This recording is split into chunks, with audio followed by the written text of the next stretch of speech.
Hello and welcome to my new vlog. तो ये ना सैटरडे का व्लॉग है और संडे का भी व्लॉग है, मतलब 2 दिन का है। और देखिए चंद्रमा कितना प्यारा लग रहा था। और हमें भी मून की तरह होना चाहिए वैसे अपनी लाइफ में भी पर्सनली।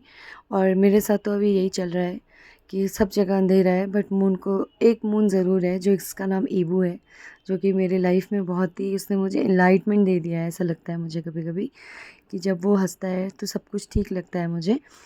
और ये फ्लैग कितना, एक बार कितना अच्छा सीन है देखिए। ये ऊपर फ्लैग है और वो चंद्रमा है, और नीचे देखिए।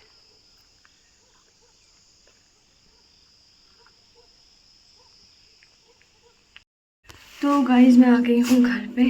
तो अब मैं होती हूँ फ्रेश। और हमारा काली भी उठ गया है। आज काली बहुत लेट उठा है, वरना वो जल्दी उठ जाता है। हमारा कुत्ता थोड़ा सा अजीब सा है, आई मीन काली। देखिए काली इधर आ। चलो अब हट जा। तो सबसे पहले मैं कर लेती हूँ थोड़ा सा पानी गर्म पीने के लिए, और उसके बाद बनाएंगे चाय और फिर जाएंगे हम फ्रेश होने के लिए, मतलब नहाने के लिए। तो मैं ना वॉक में जाने से पहले भी 1 गिलास गर्म पानी पीती हूँ, और फिर वॉक से आने के बाद भी 1 गिलास गर्म पानी पीती हूँ, और उसके बाद मैं कोई चाय वाय पीती हूँ। तो ऐसे।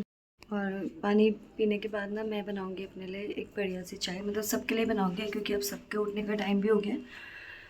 और सबको चाय दे दूँगी, सब लोग खुश भी हो जाते हैं सवेरे सवेरे चाय, और बहुत गुड मॉर्निंग हो जाती है।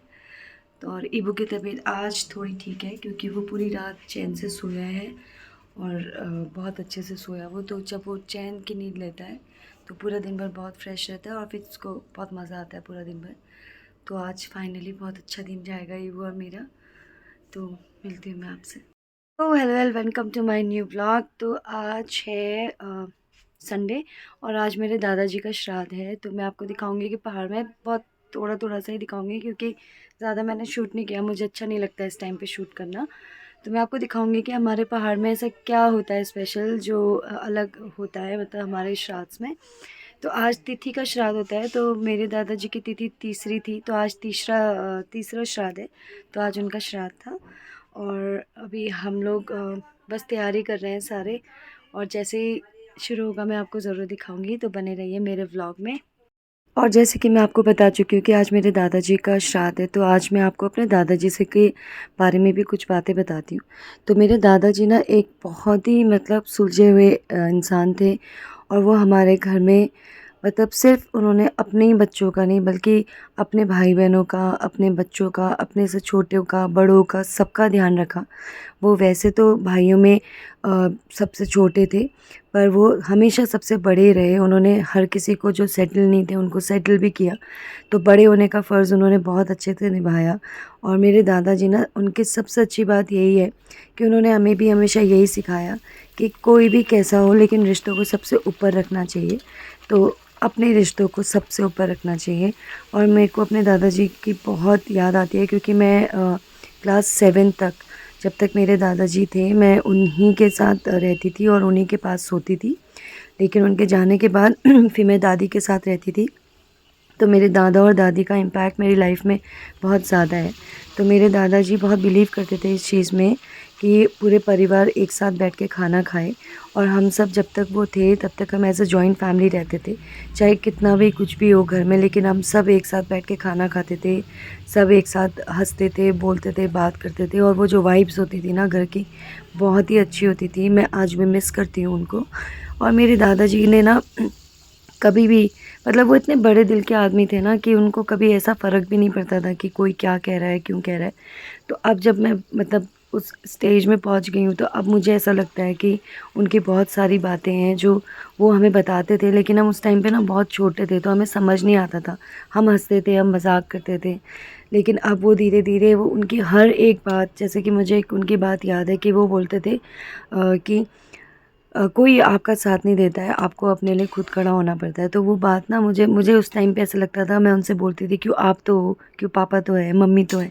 लेकिन आज मुझे समझ में आ रहा है कि ये बात बिल्कुल सही है कि आप अपने साथ अपने आप के खुद ही खड़े हो सकते हो और कोई खड़ा नहीं हो सकता, क्योंकि लोगों को ना वही दिखता है जो उनको दिखाया जाता है, लेकिन जो बीता होता है, जो आपने झेला होता है, वो सिर्फ आप ही जानते हो। और हमारे पहाड़ी में कहते हैं कि जब खुद मरो तभी स्वर्ग दिखता है, और ये सच बात है कि जब आप पे बीतती है तभी आपको पता चलता है। दूसरों की लाइफ को जज करना या दूसरों के बारे में कुछ भी कमेंट करना बहुत इजी होता है। आप मेरे व्लॉग्स देखते हैं, आप लोग सारे लोग मुझे इतना सपोर्ट करते हैं, और मैं बहुत लकी हूँ कि मुझे बहुत पॉजिटिव कमेंट्स आते हैं। मुझे बहुत अच्छा लगता है आप लोगों के कमेंट्स पढ़ के। मैं ट्राई करती हूँ कि हर कमेंट का रिप्लाई दूँ, लेकिन क्योंकि मेरे अभी ईबू थोड़ा सा ठीक नहीं हुए हैं, और मुझे थोड़ा सा उसका ध्यान रखना होता है। और एज अ सिंगल मदर, जब आपके पास एक बच्चा होता है ना, तो वो एक ऐसी स्टेज होती है कि आप चाह के भी अपने इमोशंस को नहीं बोल सकते हो, क्योंकि उससे आपके बच्चे पे इम्पैक्ट पड़ता है। और मैं हमेशा से मेरा नेचर ऐसा ही है कि कोई भी बहुत बड़ी बात भी हो जाती है तो मुझे बहुत देर तक दुख नहीं होता उस बात का, क्योंकि मुझे लोगों के से कोई एक्सपेक्टेशन है ही नहीं। मुझे पहले बहुत एक्सपेक्टेशन होती थी लोगों से, लेकिन अब मुझे ना एक्सपेक्टेशन है ही नहीं। मुझे सिर्फ अपने आप से एक्सपेक्टेशन है कि मैं अपने बेटे के लिए क्या कर सकती हूँ, मैं अपने बेटे को कैसे एक अच्छी लाइफ दे सकती हूँ, ऐसा क्या करूँ कि उसको बहुत अच्छी लाइफ मिले। तो प्लीज़ आप लोग इस चीज़ में मेरा साथ दीजिएगा। मेरे पास ना एक ऐप है जिसमें मुझे रोज़ एक कोट आता है, तो मुझे ये कोट बहुत अच्छा लगा और मैं आप सबसे शेयर कर रही हूँ उसको, कि उस दिन से डरो जिस दिन कोई शख्स किसी की तरफ से ना फ़िदिया हो सकेगा और ना उसकी तरफ से कोई सिफ़ारिश मांगी जाएगी और ना उसका कोई मुआवज़ा लिया जाएगा और ना वह मदद पहुँचाई जाएगी। तो ये बहुत ही एग्जैक्टली अभी की सिचुएशन में मेरे लिए बिल्कुल एग्जैक्ट कोट है, कि आज आपको सपोर्ट है और कल आपको सपोर्ट नहीं होगा तो क्या होगा, क्योंकि हमें सिर्फ डर ऊपर तो वाले का है गाइज़ यही और था आज किसी का का भी नहीं व्लॉग। है। तो तो do like I share and hope आपको सब्सक्राइब। ये थैंक यू। व्लॉग अच्छा लगा होगा। तो do like share and subscribe.